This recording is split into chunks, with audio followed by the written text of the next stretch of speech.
coach on the road, taking you behind the scenes with the MLB stars of the game. And I got the LA Dodgers in town, and I'm over here, and I got the man here for the Dodgers. I'm going to let him introduce himself to my Chicago audience. How you guys doing? Cavan, Biggio with the Dodgers. Biggio, that name sounds familiar. Where have I heard that name before? I don't know. It's Italian, but yeah, I had a father that played this game for a long time. So. Oh, that's why I heard that name before. So, okay, well, let me ask the obvious question. Now, you're for the change my enemy.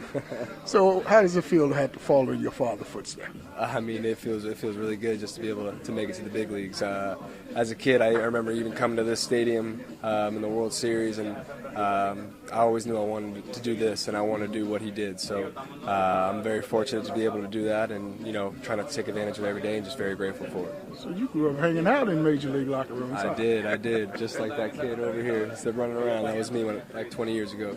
So, man, what is it like to be in the locker room, be around Major League guys, and then fulfill that dream of actually playing in the big leagues? Oh man, it's a feeling that I can never get old of. You know what I mean? I felt like I was born in a clubhouse, and I've been here ever since. So, like I said, I'm very grateful for this, and just trying to make myself the best possible player that I can. And we obviously have a really good team here, and just doing my part and helping us win as many games as possible. So, has that name Biggio? Yep. Has that made it any easier or tougher for you to get to the big leagues? It doesn't bother me at all. I mean, when I was young, I would put a lot of pressure on myself, especially growing up in Houston, and my dad was still playing at the time. So I would always, get down on myself a little bit. But, at the end of the day, my dad was a great player, and he's had a great impact on the community in Houston, and I became very proud of it. And in my career, I just, try to be myself, don't try to be him. And, obviously I have a really good resource at home that helped me out in this game. So like I said, just very grateful for this opportunity. And, this is my 6th year in the big leagues now, and, I wouldn't trade it for anything in the world. 6 years? You're going to be an old man after a while. I know. I'm going to be 30 next year, and I remember being in this locker room when I was 9, 10 years old. So I remember like it was yesterday. 30? I thought you was only 13. No, I feel older than 30 than closer to 13, so yeah. I used to coach college baseball, scouted for 5 major league teams. Every kid's dream of playing in the big leagues. You in this big league. You on the grand stage. I mean, what does that mean to you? I mean, it's hard to sometimes really zoom out and look at what you're doing and what you're a part of, just because what you're trying to do, it's your job. You're trying to help the team win. You're trying to play good defense, base run, and hitting, whatever it may be. But at the end of the day, I mean, there's so many kids and so many people in America that watch our games, and they look up to us, and we can have such an impact. Not only on the field but off the field, how we treat people. You can make someone's day just by talking to them for a couple minutes. So yeah, that's a very important part of this job and this platform that we all have, and very grateful to have. So I try to remember that and remind myself that every day when I come to the ballpark. And you're a member of the Los Angeles Dodgers. Now, I tell people that the Dodgers, Cubs, Yankees are America's team. All across the country, they got a fan base. What is it like being in that Dodger blue? I mean, this is my 9th day in Dodger blue, and I'm still getting used to it. I don't think I ever will. You look around, you see some of these incredible players that are going to be, names in this game for the end of time. So it's LA's a great city, California's a great state, and like I said, we want to be the last team at the end of the year, and we have a team to do that. And like I said, I just want to be able to do my part and just help this team win as many games. And when I look in your locker, I see the number 6. How'd you come up with that number 6? They gave me 2 options, number 6 and number 12. When I was in Toronto, I was number 8, so I just picked the closest one to it. Okay. Yeah.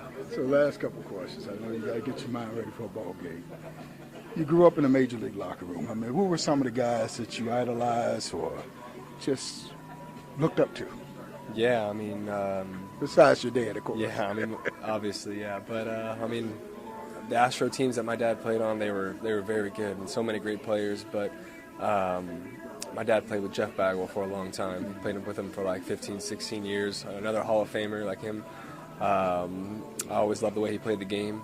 A guy who hit for power, but wasn't afraid to take a walk and give his teammate behind him the chance to knock him in. And when he got on first base, he wasn't, like that typical first baseman who hits a lot of home runs, just waiting to someone drive him in. He was always looking to take the next bag, and always just trying to beat the opposition in any possible way. So I always admired him about that, and it aligned a lot with the way my dad played, and so I had a lot of great players to watch and develop personal relationships that I still have today, which is extremely special, and I'm very lucky to have that. All right, last 2 questions. I know it's your dad, but have you asked him for his autograph? I never had to. It's all over my room, so okay, I accept that. Yeah. All right, last question.